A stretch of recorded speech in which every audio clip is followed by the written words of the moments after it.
Kunjungan Ratu Negeri Seba. Ketika Ratu Negeri Seba mendengar kabar tentang Salomo, maka dengan pasukan pengiring yang sangat besar dan dengan unta-unta yang membawa rempah-rempah, banyak emas dan batu permata yang mahal-mahal, datanglah ia ke Yerusalem hendak memuji Salomo dengan teka-teki. Setelah ia sampai kepada Salomo, dipercakapkannyalah segala yang ada dalam hatinya dengan dia. Dan Salomo menjawab segala pertanyaan ratu itu. Bagi Salomo tidak ada yang tersembunyi yang tidak dapat dijawabnya untuk ratu itu. Ketika Ratu Negeri Seba melihat hikmat Salomo dan rumah yang telah didirikannya, makanan di mejanya, cara duduk pegawai-pegawainya, cara pelayan-pelayannya melayani dan berpakaian, juru-juru minumannya dan pakaian mereka, dan korban bakaran yang biasa dipersembahkannya di rumah Tuhan, maka tercenganglah ratu itu. Dan ia berkata kepada raja, "Benar juga kabar yang kudengar di negeriku tentang engkau dan tentang hikmatmu. Tetapi aku tidak percaya perkataan-perkataan mereka sampai aku datang dan melihatnya dengan mataku sendiri. Sungguh, setengah dari hikmatmu yang besar itu belum diberitahukan kepadaku. Engkau melebihi kabar yang kudengar. Berbahagialah orang-orangmu dan berbahagialah para pegawaimu ini yang selalu melayani engkau dan menyaksikan hikmatmu. Terpujilah Tuhan Allahmu yang telah berkenan kepadamu sedemikian hingga ia menundukkan engkau di atas tahtanya sebagai raja untuk Tuhan Allahmu. Karena Allahmu mengasihi orang Israel, maka ia menetapkan mereka untuk selama-lamanya dan menjadikan engkau raja atas mereka untuk melakukan keadilan dan kebenaran." Lalu diberikan kepada raja 120 talenta emas dan sangat banyak rempah-rempah dan batu permata yang mahal-mahal. Tidak pernah lagi ada rempah-rempah seperti yang diberikan Ratu Negeri Seba kepada Raja Salomo itu. Lagi pula hamba-hamba Huram dan hamba-hamba Salomo yang membawa emas dari Ofir, membawa juga kayu cendana dan batu permata yang mahal-mahal. Raja mengerjakan kayu cendana itu menjadi tangga-tangga untuk rumah Tuhan dan istana raja, dan juga menjadi kecapi dan gambus untuk para penyanyi. Hal seperti itu tidak pernah kelihatan sebelumnya di tanah Yehuda. Raja Salomo memberikan kepada Ratu Negeri Seba segala yang dikehendakinya dan yang dimintanya, melebihi yang dibawa ratu itu untuk raja. Lalu ratu itu berangkat pulang ke negerinya bersama-sama dengan pegawai-pegawainya. Penghasilan Salomo dan kekayaannya. Adapun berat emas yang dibawa kepada Salomo dalam 1 tahun ialah seberat 666 talenta, belum terhitung yang dibawa oleh saudagar-saudagar dan pedagang-pedagang, juga semua raja Arab dan bupati-bupati di negeri itu membawa emas dan perak kepada Salomo. Raja Salomo membuat 200 perisai besar dari emas tempaan, 600 sikal emas tempaan dipakainya untuk setiap perisai besar. Ia membuat juga 300 perisai kecil dari emas tempaan, 300 sikal emas dipakainya untuk setiap perisai kecil. Lalu raja menaruh semuanya itu di dalam gedung hutan Libanon. Juga raja membuat tahta besar dari gading yang disalutnya dengan emas murni. Tahta itu 6 tingkatnya dan tumpuan kakinya dari emas yang dipautkan pada tahta itu, dan pada kedua sisi tempat duduk ada kelek-kelek. Di samping kelek-kelek itu berdiri 2 singa, sedang 12 singa berdiri di atas ke-6 tingkat itu, sebelah menyebelah. Belum pernah diperbuat yang demikian bagi sesuatu kerajaan. Segala perkakas minuman Raja Salomo dari emas dan segala barang di gedung hutan Libanon itu dari emas murni. Perak tidak dianggap berharga pada zaman Salomo. Sebab raja mempunyai kapal-kapal yang berlayar ke Tarsis bersama-sama dengan orang-orang Huram, dan sekali 3 tahun kapal-kapal Tarsis itu datang membawa emas dan perak serta gading, juga perak dan burung merak. Raja Salomo melebihi semua raja di bumi dalam hal kekayaan dan hikmat. Semua raja di bumi berikhtiar menghadap Salomo untuk menyaksikan hikmat yang telah ditaruh Allah di dalam hatinya. Mereka datang masing-masing membawa persembahannya, yakni barang-barang perak dan barang senjata, rempah-rempah, kuda dan bagal, dan begitu tahun demi tahun. Salomo punya juga 4.000 kandang untuk kuda-kudanya dan kereta-keretanya, dan 12.000 orang berkuda yang ditempatkan dalam kota-kota kereta dan dekat raja di Yerusalem. Dan ia memerintah atas semua raja, mulai dari sungai Efrat sampai negeri orang Filistin dan sampai ke tapal batas Mesir. Raja membuat banyaknya perak di Yerusalem sama seperti batu, dan banyaknya pohon kayu ara sama seperti pohon ara yang tumbuh di daerah bukit. Kuda untuk Salomo didatangkan dari Misraim dan dari segala negeri. Salomo mati. Selebihnya dari riwayat Salomo dari awal sampai akhir, bukankah semuanya itu tertulis dalam riwayat Nabi Nathan dan dalam nubuat Ahia orang Silo itu, dan dalam penglihatan Ido pelihat itu tentang Yerobeam bin Nebat? Salomo memerintah di Yerusalem atas seluruh Israel 40 tahun lamanya. Kemudian Salomo mendapat perhentian bersama-sama dengan nenek moyangnya, dan ia dikuburkan di kota Daud ayahnya. Maka Rehabeam anaknya menjadi raja menggantikan dia. Pecahnya kerajaan itu. Kemudian Rehabeam pergi ke Sikem, sebab seluruh Israel telah datang ke Sikem untuk menobatkan dia menjadi raja. Segera sesudah hal itu kedengaran kepada Yerobeam bin Nebat, ia ada di Mesir, sebab ia melarikan diri ke sana dari hadapan Raja Salomo. Maka kembalilah ia dari Mesir. Orang menyuruh memanggil dia, lalu datanglah Yerobeam dengan seluruh orang Israel dan berkata kepada Rehabeam, ayahmu telah memberatkan tanggungan kami, maka sekarang ringankanlah pekerjaan yang sukar yang dibebankan ayahmu dan tanggungan yang berat yang dipikulkannya kepada kami, supaya kami menjadi hambamu.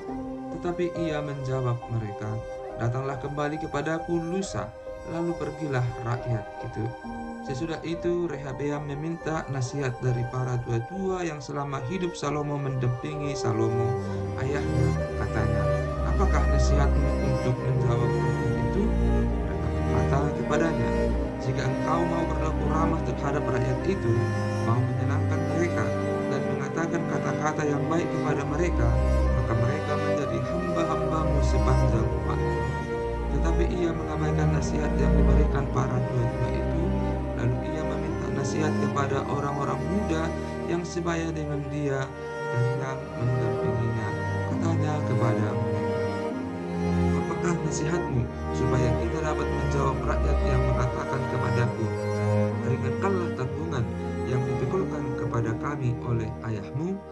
Lalu orang-orang muda yang sebaya dengan dia itu berkata, beginilah harus kau katakan kepada rakyat yang telah berkata kepadamu, ayahmu telah memberatkan tanggungan kami, tetapi engkau ini berilah keringanan kepada kami. Beginilah harus kau katakan kepada mereka, kelingkingku lebih besar daripada pinggang ayahku. Maka sekarang ayahku telah membebankan kepada kamu tanggungan yang berat, tetapi aku akan menambah tanggungan kamu. Ayahku telah menghajar kamu dengan cambuk, tetapi aku akan menghajar kamu dengan cambuk yang besi. Lusanya datanglah Yerobeam dengan segenap rakyat kepada Rehabeam, seperti yang dikatakan raja, kembalilah kepadaku lusa. Lalu Rehabeam menjawab mereka dengan keras. Ia telah mengabaikan nasihat para tua-tua. Ia mengatakan pada mereka menurut nasihat orang-orang muda, ayahku telah memberatkan tanggungan kamu, tetapi aku akan menambahnya. Ayahku telah menghajar kamu dengan cambuk, tetapi aku akan menghajar kamu dengan cambuk yang berduri besi. Jadi raja tidak mendengarkan permintaan rakyat, sebab hal itu merupakan perubahan yang disebabkan Allah, supaya Tuhan menepati firman yang diucapkannya dengan perantaraan Ahia orang Silo kepada Yerobeam bin Nebat. Setelah seluruh Israel melihat bahwa raja tidak mendengarkan permintaan mereka, maka rakyat menjawab raja, bagian apakah kita dapat daripada Daud? Kita tidak memperoleh warisan dari anak Isai itu. Masing-masing ke kemahmu, hai orang Israel. Uruslah sekarang rumahmu sendiri, hai Daud. Maka pergilah seluruh orang Israel ke kemahnya. sehingga Rehabeam menjadi raja hanya atas orang Israel yang diam di kota-kota Yehuda.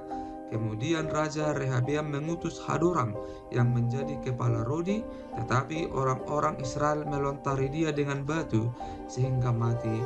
Bahkan Raja Rehabeam hampir-hampir tidak dapat menaiki keretanya untuk melarikan diri ke Yerusalem. Demikianlah mulanya orang Israel memberontak terhadap keluarga Daud sampai hari ini. Ketika Rehabeam datang ke Yerusalem, ia mengumpulkan kaum Yehuda dan Benyamin, 180.000 teruna yang sanggup berperang untuk memerangi orang Israel dengan maksud mengembalikan kerajaan itu kepadanya. Tetapi datanglah firman Tuhan kepada Semaya, abdi Allah, demikian: Katakanlah kepada Rehabeam anak Salomo, raja Yehuda, dan kepada segenap orang Israel di Yehuda dan di Benyamin demikian: Beginilah firman Tuhan, janganlah kamu maju dan janganlah kamu berperang melawan saudara-saudaramu. Pulanglah masing-masing ke rumahnya, sebab akulah yang menyebabkan hal ini terjadi. Maka mereka mendengarkan firman Tuhan dan pulang dengan tidak pergi menyerang Yerobeam. Raja Rehabeam, pemokohan kerajaan keluarga raja. Rehabeam diam di Yerusalem dan memperkuat kota-kota kubu di Yehuda.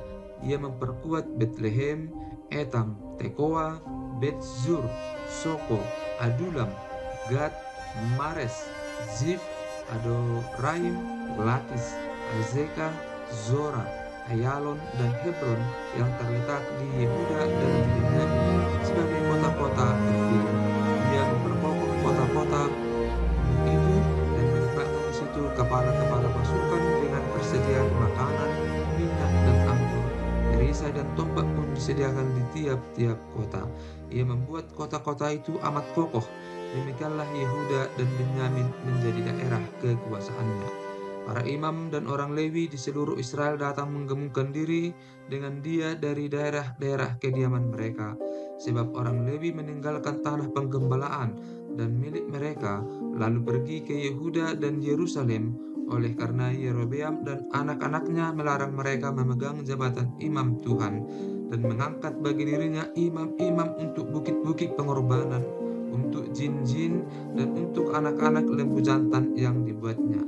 Dari segenap suku Israel, orang datang ke Yerusalem mengikuti orang-orang Lewi itu, yakni orang yang telah membulatkan hatinya untuk mencari Tuhan Allah Israel, dan mereka datang untuk mempersembahkan korban kepada Tuhan Allah nenek moyang mereka.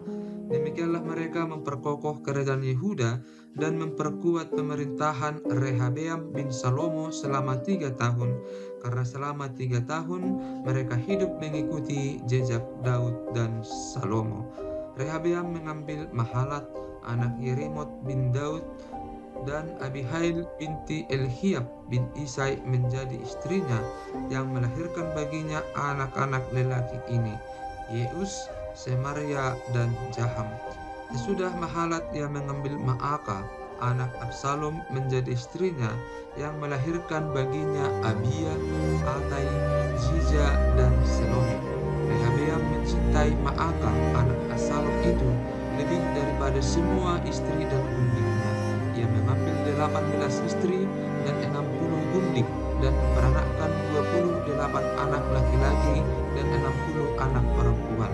Rehabeam mengangkat Abia, anak Maaka, sebagai pemuka, yakni sebagai pemimpin di antara saudara-saudaranya, karena ia bermaksud menjadikan dia raja. Oleh sebab itu, ia mengambil kebijaksanaan untuk menyebarkan semua anaknya yang lain ke seluruh daerah Yehuda dan Benyamin, ke segala kota kubu. Ia memberikan mereka makanan dengan limpahnya dan menyediakan bagi mereka banyak istri. Sisak menyerang Yerusalem.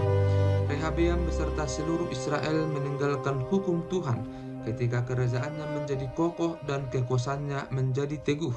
Tetapi pada tahun kelima zaman Raja Rehabeam, majulah Sisak, Raja Mesir, menyerang Yerusalem, karena mereka berubah setia terhadap Tuhan. Dengan 1.200 kereta dan 60.000 orang berkuda, sedang rakyat yang mengikutinya dari Mesir, yakni orang Libya, orang Suki, dan orang Ethiopia, tidak terhitung kota benteng yang di Yehuda, bahkan mendekati Yerusalem. Nabi Semaya datang kepada Rehabeam dan pemimpin-pemimpin Yehuda yang berkumpul di Yerusalem berhubung dengan ancaman Sisak dan berkata kepada mereka, "Beginilah firman Tuhan, kamu telah meninggalkan aku, oleh sebab itu aku pun meninggalkan kamu juga dalam kuasa Sisak." Maka pemimpin-pemimpin Israel dan raja merendahkan diri dan berkata, "Tuhanlah yang benar."